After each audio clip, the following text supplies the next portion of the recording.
Fy enw I yw Jacqueline Hwban a fi yw'r arweinydd yn Cylch Meithrin Llanbedr. Mae pawb yn nabod fi fel Aunty Jackie. Fe gallech chi weld dwi yn y lle arfrif yn yr ardal hon oherwydd fy ethnig wrf. Rwy'n dod o Lerpwl lle nes I fyw am 8 mlynedd cyntaf fy mywyd gyda mam, dad, 2 frawd a chwaer. Rwy'n hyw oherwydd taid a daeth yma o Lerpwl o Nigeria.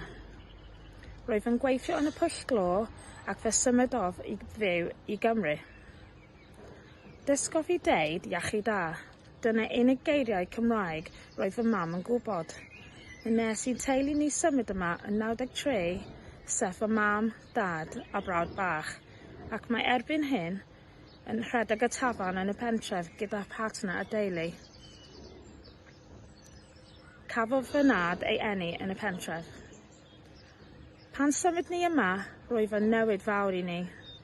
Symud o dinas fawr I wlad lle oedd pawb yn nabod pawb. Roedd fy newid mawr o fyw yn rhywle lle roedd llawer o bobl yn edrych fel fi.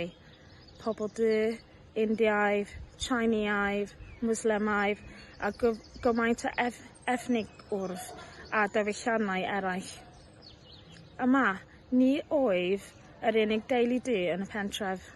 Rhaid I ni deud I ni gael amser anodd weithiau. Mae mam yn enwedig. I would like to tell you a bit about my mother. She had an amazing afro, which I look back on with pride and admiration. However, as she was the only person of colour and had an afro, she stood out. My mum didn't appreciate people staring at her, so she eventually combed it out. I wish my mother was here today to show her how we are trying to break down barriers and stop the stigma. When we moved to Wales, it was the first time my brother and myself were subjected to racial abuse. I remember my mother sitting me down to explain why this is not acceptable. My family have also recently been subjected to racial abuse, and I myself have sat my children down to explain why it shouldn't and can't be tolerated. I am married to a fantastic white Welshman and have 4 amazing children. They are all different. A wide range of blue eyes, brown eyes, different skin tones, straight hair, curly hair, brown hair, blonde hair and frizzy hair like myself when I was younger. I remember as a child wishing I had blonde straight hair and blue eyes to blend in like everybody else. However, now as a parent and leader of this Cylch, I understand and recognise that differences are good, that make us unique, and we need to acknowledge, accept and embrace change.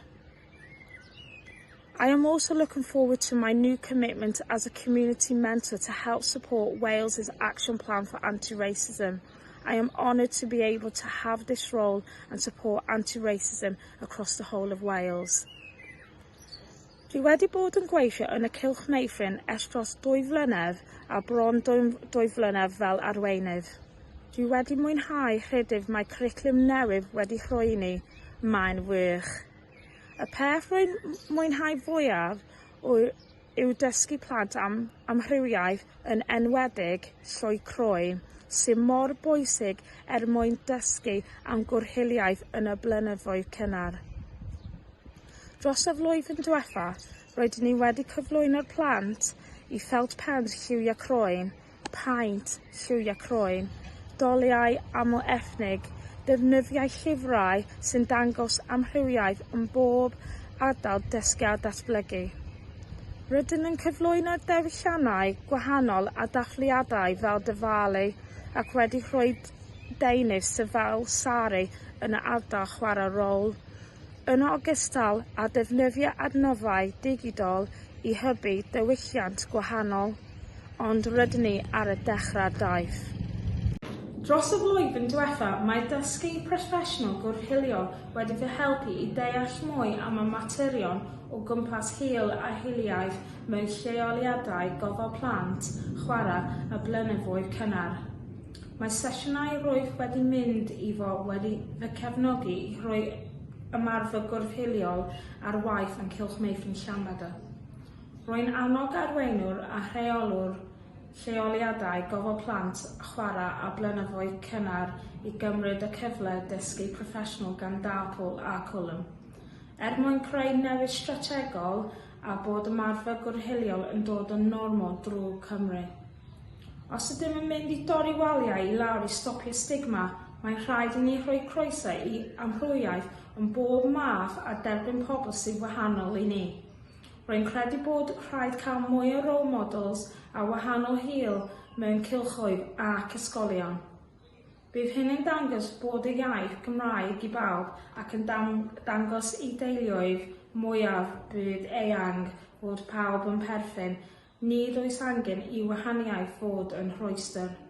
Gadewch i ni weithio gyda'i gilydd, torri stigma a rhoi croeso i bawb yn ein byd. Diolch.